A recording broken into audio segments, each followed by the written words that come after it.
मत उड़ो, हवा में मत उड़ो। पहलवान बनाना बिगाड़ना दोनों 10 रोज लगता है। सर आप हमारे लिए भगवान हो। द लाइव टीवी, सच सबसे आगे। नमस्कार, मैं हूं रंजीत झा और आप देख रहे हैं द लाइव टीवी। बाहुबली सांसद और कुश्ती संघ के अध्यक्ष ब्रजभूषण शरण सिंह पर एफआईआर दर्ज होने के बाद भी उनकी गिरफ्तारी अब तक नहीं हो सकी है। दूसरी तरफ ब्रजभूषण शरण सिंह का एक के बाद एक कई ऑडियो क्लिप वायरल हो रहा है, जिसमें से एक ऐसा ऑडियो क्लिप भी वायरल हुआ है जिसमें वो पहलवानों को धमकाते हुए नजर आ रहे हैं। ब्रजभूषण शरण सिंह उन्हें कह रहे हैं कि ज्यादा हवा में मत उड़ो, पहलवान बनाना और बिगाड़ना हम दोनों जानते हैं, किसी दूसरे को पैदा कर देंगे। तमाम ऐसी बातें इस ऑडियो क्लिप में वो कहते नजर आ रहे हैं। तो इनकी हनक कैसी है और सत्ता की हनक इनके पास कितनी है, वो सब कुछ आपको इस ऑडियो क्लिप में सुनते ही समझ में आ जाएगा और तब आप भी तय कर पाएंगे कि पहलवान जो धरना दे रहे हैं वो धरना गलत है क्या। जरा सुनिए ब्रजभूषण शरण सिंह का यह ऑडियो क्लिप, क्या कुछ कहा जा रहा है। हवा में मत उड़ो, हवा में मत उड़ो। पहलवान बनाना बिगाड़ना दोनों 10 रोज लगता है। सर आप हमारे लिए भगवान हो, आप हमारे लिए भगवान है। कुश्ती यहाँ तक, कुश्ती जो यहाँ पहुँची है वो इसके पीछे बहुत मेहनत है। सर जी मेरी बात सुनो, आप हमारे लिए भगवान हो। जैसा आप बोलोगे वैसे ही होगा। ठीक है सर। नहीं ना करो ना, दूसरा पैदा कर देंगे, क्या दिक्कत है। नहीं ऐसा कभी नहीं होगा सर, ऐसा कभी नहीं होगा। जैसे आप कहोगे ना वैसे ही होगा सर, सब कुछ ठीक वो तो करना ही पड़ेगा। तो सुना आपने, इस ऑडियो क्लिप को सोशल मीडिया पर तेजी से शेयर किया जा रहा है। प्रीति देवी ने इसको शेयर करते हुए लिखा है, उन्हीं का स्टेटमेंट है, हवा में मत उड़ो, पहलवान बनाना बिगाड़ना दोनों जानता हूं, ब्रजभूषण का स्टेटमेंट है। ये वही ब्रजभूषण शरण सिंह हैं जो अब तक खुद को पाक साफ बता रहे हैं, जबकि पहलवान इन पर कई अनैतिक कामों के आरोप लगा रहे हैं। एक तो गंभीर आरोप है कि महिला पहलवानों के यौन शोषण का मामला, जिसके चलते लोग धरना पर बैठे हुए। दूसरा कि पहलवानों के साथ जिस तरीके से ये अन्याय कर रहे हैं उसका ऑडियो क्लिप भी वायरल होने लगा है। अब लोग इसे भी शेयर करके ब्रजभूषण शरण सिंह को बताना चाहते हैं कि आप जिस हिसाब से दावा कर रहे हैं कि आप निर्दोष हैं, अगर पीएम मोदी, अमित शाह, जेपी नड्डा कहेंगे तुरंत वो इस्तीफा दे देंगे अपने पद से, लेकिन ऐसे नहीं देंगे। अब वो खुद अपनी शर्त रख रहे हैं। बड़ा सवाल यह है कि पॉक्सो एक्ट में अगर केस दर्ज हो जाए तो ऐसे गंभीर मामले में भी क्या किसी की गिरफ्तारी नहीं होनी चाहिए। उनकी गिरफ्तारी सिर्फ इस कारण से नहीं होनी चाहिए क्योंकि वो राजनीतिक रसूख वाले व्यक्ति हैं। उनकी पकड़ भाजपा के तंत्र में इतना मजबूत है कि चाहकर भी कोई उन्हें हाथ नहीं लगा सकता है। तमाम ऐसे सवाल पूछे जा रहे हैं और ब्रजभूषण शरण सिंह इन सब केस के बावजूद भी खुला घूम रहे हैं, मीडिया से बात कर रहे हैं, कोई उन्हें टोकने रोकने वाला भी दिखाई नहीं पड़ता है। तो ऐसे परिस्थिति में क्या कहा जा सकता है, क्या कारण है कि ब्रजभूषण शरण सिंह को बीजेपी या फिर पुलिस प्रशासन हाथ लगाने से डर रहा है। उसके 5 महत्वपूर्ण वजह भी हैं, हम वो आपको बताएंगे, लेकिन उससे पहले एक और भी हम आपको वीडियो क्लिप दिखाना चाहते हैं। इसमें यह दावा किया जा रहा है कि ब्रजभूषण शरण सिंह जब कहीं जाते थे महिला पहलवानों को लेकर, तो महिला पहलवान के सामने वाले कमरे को बुक करते थे और वहीं पे बैठे रहते थे, दरवाजा खुला रखवाते थे। जरा इस वीडियो को सुनिए, जो एक महिला रेसलर है वो आरोप लगा रही है। खुद जूनियर खिलाड़ियों ने बताया है कि वो रूम हमेशा अपना ओपन रखते थे जबकि उनके सामने महिला खिलाड़ियां रहती थी। तो सुना आपने, आरोप कितने गंभीर हैं। इस मामले पर ट्वीट भी आ रहे हैं, कुछ ट्वीट भी हम आपको दिखाते हैं। मनदीप पुनिया का भी ट्वीट दिखाएंगे, लेकिन उससे पहले जरा ये देखिए कि क्या सब जानकारी आ रही है ब्रजभूषण शरण सिंह के करतूतों के बारे में। जिस वीडियो क्लिप की अभी हम बात कर रहे थे, जिसे भी आपने देखा, जंतर मंतर दिल्ली से अंशु मलिक रेसलर है, इन्होंने यह गंभीर आरोप लगाए, तो उन्हीं का जो स्टेटमेंट कोट किया हुआ मनदीप पुनिया ने लिखा है, जूनियर महिला खिलाड़ियों के कमरे के सामने होटल में कमरा बुक करवाते थे और अपना दरवाजा खुला रखते थे। ब्रजभूषण से यह पूछा जाना चाहिए कि वे जूनियर महिला पहलवानों के कमरे के सामने कमरा क्यों लेते थे।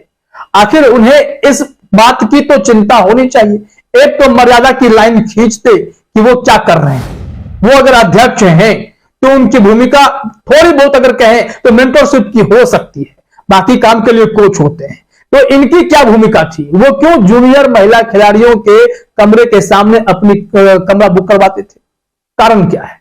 आखिर अगर कुश्ती महासंघ के आप अध्यक्ष बनते हैं तो क्या आपके पास कोई विशेषाधिकार प्राप्त हो जाता है कि आप खिलाड़ियों को परेशान करेंगे, उनके यौन शोषण करने के आरोपी बन जाएंगे और पहलवानों को अपने हिसाब से ऑपरेट करेंगे, जब चाहेंगे जिसका करियर बना सकते हैं, जिसका चाहे बिगाड़ सकते हैं, ऐसी धमकी देंगे? तो लोग गंभीर सवाल तो उठाएंगे ही कि आखिरकार ये ब्रजभूषण शरण सिंह किस मिट्टी का बना आदमी है जो पहलवानों के साथ, खास करके उन महिला एथलीट के साथ इस तरीके का व्यवहार करेगा जो देश के लिए मेडल जीत कर लाती हैं, देश दुनिया में भारत का नाम रोशन करती हैं। ऐसे महिला खिलाड़ियों के साथ अगर इस तरीके की दुर्भावना रखी जाएगी, उनके साथ गलत काम होगा, तो फिर खेल भावना कहां रह जाएगी? इन खिलाड़ियों के साथ अन्याय होगा, तो ऐसे में इंसाफ की गुहार कहीं तो लगाई जाएगी। जब सरकारें नहीं सुनेंगी तो धरना प्रदर्शन ही तो विकल्प है। धरना प्रदर्शन के अलावा भी सुप्रीम कोर्ट से लोग उम्मीद जताते हैं और सुप्रीम कोर्ट में डीवाई चंद्रचूड़ ने और कपिल सिब्बल की दलीलों ने कम से कम इतना रास्ता तो तैयार करवाया कि ब्रजभूषण शरण सिंह पर एफआईआर दर्ज हो पाया। दिल्ली पुलिस को आकर सुप्रीम कोर्ट में कहना पड़ा कि हाँ, हम एफआईआर दर्ज करने जा रहे हैं, लेकिन एफआईआर दर्ज कर लेने भर से पहलवान नहीं मान रहे, क्योंकि उन्हें पता है कि एफआईआर दर्ज करने का यही हाल होगा। एफआईआर दर्ज किए हुए दिन बीत रहे हैं, लेकिन ब्रजभूषण शरण सिंह को अब तक अरेस्ट नहीं किया गया है। क्या कारण है? बीजेपी संरक्षण क्यों दे रही है? ये गंभीर आरोप लग रहे हैं कि ब्रजभूषण शरण सिंह के पास इतनी राजनीतिक रसूख है, इतनी ताकत है कि कोई उसे छू नहीं सकता जब तक ब्रजभूषण खुद नहीं चाहेंगे। इस संबंध में कई वेबसाइट ने अपने हिसाब से विश्लेषण किए हैं, कारण बताए हैं, 5 बड़ी बड़ी वजहें बताए गए हैं जिसके कारण ब्रजभूषण शरण सिंह पर हाथ डालना बहुत ही मुश्किल भरा काम है।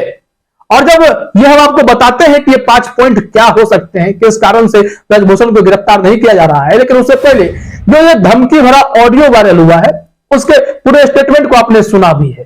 किस हिसाब की इनकी मानसिकता है उसको लेकर भी मनदीप पुनिया का एक और ट्वीट है, हम आपको वो दिखाते हैं।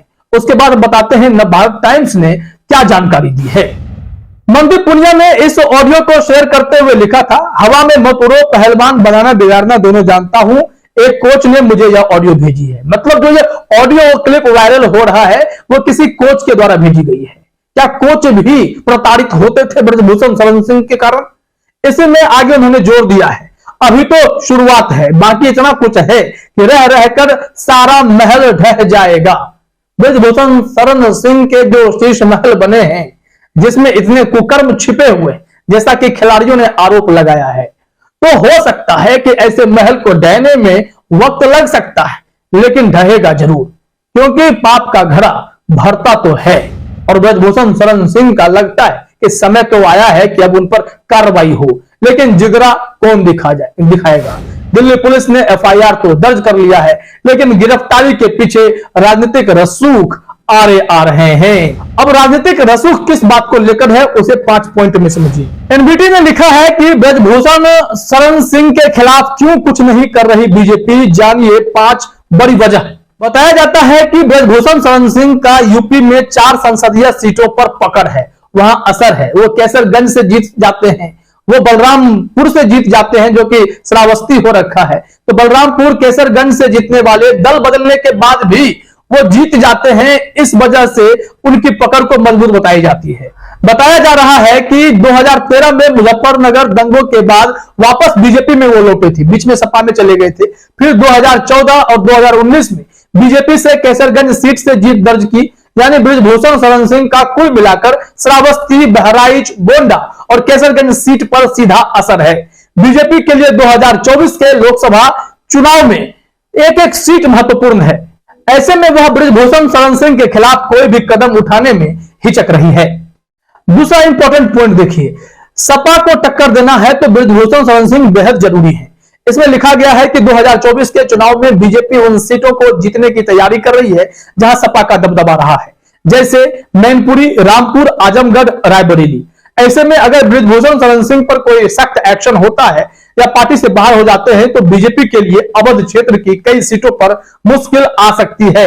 ऐसे में सपा को टक्कर देना तो दूर, ये सीटें भी हाथ से निकल सकती हैं। यह पॉइंट नंबर 2 था। राम मंदिर आंदोलन से जुड़े रहे हैं, यह भी जानकारी दी गई है। इस मामले में कहा गया है कि राम मंदिर आंदोलन के दौरान आडवाणी की रथ यात्रा में अयोध्या और आसपास के इलाकों में सक्रिय रहे थे। 1991 में जब पहली बार लोकसभा का चुनाव लड़ा था तो उन पर 34 केस दर्ज थे। उस वक्त बीजेपी ने उन्हें गोंडा का रॉबिन हुड कहकर प्रचारित किया था। पांचवा पॉइंट देखिए, विपक्ष दूसरे दागी नेताओं पर एक्शन की कर सकता है मांग। ब्रजभूषण शरण सिंह पर बीजेपी एक्शन लेती है तो उसके ऊपर राजनीति के अपराधीकरण को लेकर सवाल उठने लगेंगे। ऐसे में उन सांसदों पर भी विपक्ष आक्रामक होगा जो दागी हैं और जिनके ऊपर छोटी या बड़ी अदालतों में केस चल रहे हैं। अगर एडीआर की रिपोर्ट पर यकीन करें तो कम से कम 303 ऐसे सांसद हैं बीजेपी के, जिसमें 116 पर 303 में से 116 पर क्रिमिनल केस है। तो क्या सब पर कार्रवाई करके बीजेपी सबको अलग कर देगी? तो ये कई बड़े कारण है। दूसरी बात तो है कि दागी तो है लेकिन अभी तक इन पर आरोप जो है सिद्ध नहीं हो पाए हैं, तो ऐसे में ये इन चीजों का लाभ उठा रहे हैं। लेकिन दूसरी तरफ पहलवान जो देश के लिए मेडल जीत करके लाते हैं, हमारे एथलीट, वो धरना देने पर मजबूर है, सड़कों पर प्रदर्शन कर रहे हैं, लेकिन सरकारें उनकी सुन नहीं रही हैं। अब इनका ऑडियो क्लिप वायरल हुआ है तो देखिए आगे क्या कार्रवाई हो पाती है। फिलहाल इस वीडियो में इतना ही। आप सभी का हमसे जुड़ने के लिए बहुत बहुत धन्यवाद। द लाइव टीवी, सच सबसे आगे।